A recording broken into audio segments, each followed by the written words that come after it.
everybody, it's Sarah and welcome to day 8 of Bookmas, and today we're going to be comparing book titles, English to German book titles, because I find it fascinating how some German book titles are created, because they sometimes have absolutely nothing to do with the original title.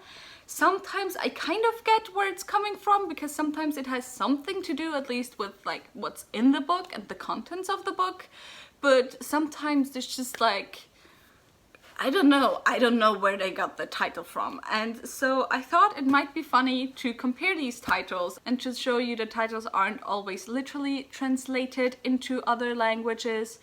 And I'm also gonna show you, I'm also gonna tell you, of course, not just the German translation, but I'm then gonna translate that title back into English, so you know what the title actually is, or what the meaning of the title is.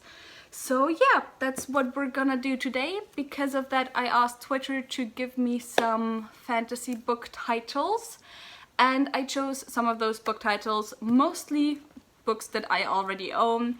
Then some of the titles just wouldn't have been interesting because they were some of the rare titles that are literally translated. And then some of the titles that I got, for example Rage of Dragons, which I got a few times, sadly haven't been translated into German yet, so of course there isn't a German book title yet.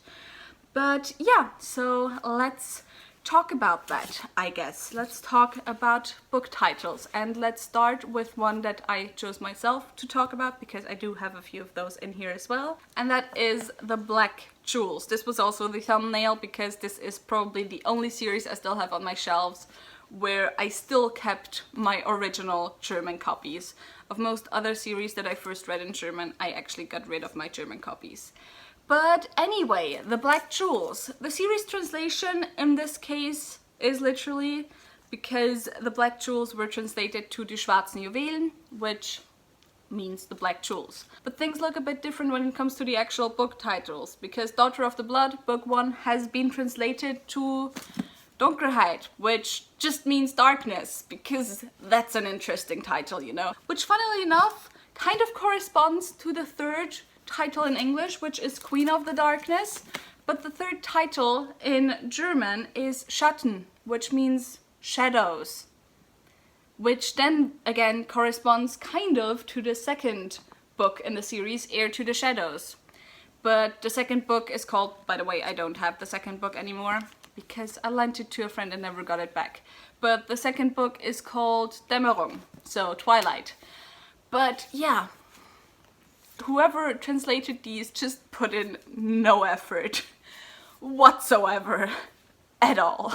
The title that I got on Twitter was The House in the Cerulean Sea, and that is a very good example of something that happens quite a lot within German translations and the title translations, where the translator just decides to, you know, fuck literal translation, we're just gonna have the title be a kind of summary of what happens within the book. I mean, I haven't read it, but it sounds like it would be a summary of what I know what is within the book. Because the translation for The House in the Cerulean Sea is Mr. Parnassus' Heim für magisch Begabte, which translates to Mr. Parnassus' Home for Magically Gifted, which, you know, sounds kind of like what I heard it is about, but it's just such a long title. Why? Especially since you could translate The House in the Cerulean Sea. It's not that hard to translate into German. It really isn't. Now let's talk about the Broken Earth series, because I find what happened with these translations quite funny. Because with the third book, The Stone Sky, they did manage to translate it directly. The third book is called Der Steinerne Himmel. Direct translation. The first book, the 5th season, is called Die Zerrissene Erde, which actually would be a translation of the series name as a whole, The Broken Earth. I mean, Zerrissene Erde maybe translates more to Ripped Earth than Broken Earth, but you know, close enough. Now you might be asking yourself, if the first book is already called what the series as a whole is called, then what is the name of the series in German? The name of the series in German is Die große Stille, I think? Yeah, Die große Stille, which is the big silence. Because Well, because. And then the second book, so the obelisk gate is called Der brennende Fels, the burning rock or boulder, depending on how you like translate it. But yeah, it's just weird. And it's something that actually happens a lot within German fantasy. And I have another example right here, that you either have the series name be the title of the first book in German, or that the series name is what the title of the first book was in English. Because within this one, the title of the series is actually a combination of the series name in English as well as the title of the first book. Because the title of the first book is The Magician's Guild, and the title of the series is The Black Magician series. And the title of this series is Die Gilde der Schwarzen Magier, which translates to The Guild of Black Magicians, which really annoyed me a lot when I first read the series, because it was like, what Guild of Black Magicians? There isn't a Guild of Black Magicians within this series. What are you talking about? But yeah, the title of the first book just is Die Rebellin, which is the female version of Rebel, the rebel in German. So, but yeah, just funny things happen when books get translated, and it leads to a lot of confusion on the reader's part a lot of times. A lot of confusion also because apparently these books right here, the Farseer trilogy, has been translated twice and is out in 2 different editions with 2 different titles, because they didn't keep the titles from the first translations for some reason. I think the title of this series is Die Chroniken der Weitseer, which would translate to the Chronicles of the Farseers. Farseer trilogy, it's like not that different, it's okay. But the first book, in the first translation of the title, it was Der Adepten des Assassinen, which would be Assassin's Apprentice. Adept is kind of like a weird word for apprentice. If you ask me to translate apprentice, I wouldn't say adept, I would say Lehrling. So, you know, but it's old-timey, it's fantasy, it's whatever. However, this pretty fitting and directly translated title for the second translation turned into Die Gabe der Könige, the Gift of Kings, which, as far as I remember of the series, I wouldn't know what that would have to do with anything that happens in this book. So yeah, that's a little bit confusing. Then when it comes to the second book, the first translation of this title, Royal Assassin, was Des Königs Meuchelmörder, which, I mean, is kinda directly translated, not really, because Des Königs Meuchelmörder would translate to the King's Assassin, not Royal Assassin, which, you know, but that's whatever. And the second translation, the title was Bruder des Wolfes, or Wolfsbruder, one or the other, but like the brother of the wolf, wolf's brother, which I guess this fits a bit better to what is in the book than the first title, the second translation of the first title. That's what I wanted to say. But yeah, it's still kind of... Why would you change the translations? Like, how confusing is that? If you look for a book and suddenly you're like, I can't find it anymore, where is it? And then the third book, Assassin's Quest, the first translation was Die Magie des Assassinen, so the magic of the assassin, which I guess fits the story. It's not a direct translation, but I also wouldn't be upset about it, that's what I mean. But then the second translation of the third book is Der Erbe der Schatten, which, funnily enough, is the translation of one of the Black Jewels titles, because it's Heir to the Shadows, or Heir of the Shadows. So, yeah. Again, why change the title? Why do that? It's so stupid. Another translation that, in my opinion, absolutely does not fit at all is the translation of the title Kings of the Wild. Of course, wild is kind of a thought-up word, so it can be quite hard to translate that. But the translation is Könige der Finsternis, which translates to Kings of Darkness. By the way, Dunkelheit und Finsternis, it's both darkness. But yeah, why?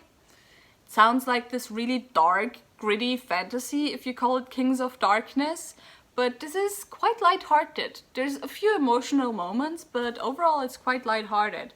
So why call it Kings of Darkness? Then I only have one last author and a few of his books that I want to show you the translations of. The first one is Warbreaker, and the translation of that is Sturmklänge, which is storm sounds, which sounds more like a Stormlight novel than a Warbreaker novel. Which, I mean, I guess the Warbreaker novels are kind of the prequels to the Stormlight archive, so maybe that makes sense, but it's still like, why? Why would you do that? And then lastly we have Mistborn. The series translation is pretty direct. It's Nebergeborene. However, the difference here is that in English you kind of have two words for neighbor. You have mist and fog. And for me it was always like, maybe that's just me and maybe I'm completely wrong with that, but for me mist was always like something mystical and something magical kind of. And fog was like your normal, you know, fog on the street. And yeah, we just have neighbor in German, so I don't know, Mistborn just sounds a lot more mystical, magical than Nebergeborene, but maybe that's just me. But then when we come to the book translations, they're not direct translation, except for one, but we'll get to that. But they fit the inside of the book, but they still kind of just, why? The English titles are so much better, and I'm sure you could have managed to translate those directly, because the first one, The Final Empire, which I guess I would have translated it to Das letzte Imperium, which sounds like amazing as fuck. Not just saying, but the first title is Kinder des Nebels, which just translates to Children of the Mist, or of the Fog, as it be. But obviously within the series of the Mist. Okay, I guess. Then the second book is Krieger des Feuers, Warrior of Fire. And I mean, it's been a while since I read this, but I wouldn't know what that would correspond to within this series. Like, where's a Warrior of Fire in this series? And The Well of Ascension, I mean, I don't know. I don't know how I would translate that to German, so I guess we'll leave that for now. And then The Hero of Ages, the last book, actually also got 2 translations for the title apparently. The second one is directly translated. It's Held aller Zeiten, which, I mean, sounds a bit stupid. I don't know. It would translate more directly to Hero of All Ages, which, I mean, I don't know. I don't like it in any case, but I like it more than the first translation, which was Herrscher des Lichts, which is Herrscher, ruler of light. That's what the translation would be, which I guess you could kind of see how that corresponds to what's in the book, but yeah. Anyway, that was a very long video about me complaining or making fun of the German translations of book titles. And tell me in the comments down below which of these was your favorite. By the way, the same thing happens the other way around as well, because the second book in the Inkheart trilogy wasn't translated correctly. The second book in German is Tintenblut, which would translate to ink blood, but it was translated as ink spell. At least it's now, I think. That's what it's called now. But anyway, so tell me in the comments down below which of these was your favorite. Also, if you enjoyed this video, maybe think about giving me a thumbs up and also maybe subscribe. All the links to my social media as well as my book club of Queens, Witches and Valkyries, where we read one adult high fantasy book written by a woman per month, will be linked down below, so go and check those out, and I hope I'll see you soon. Bye!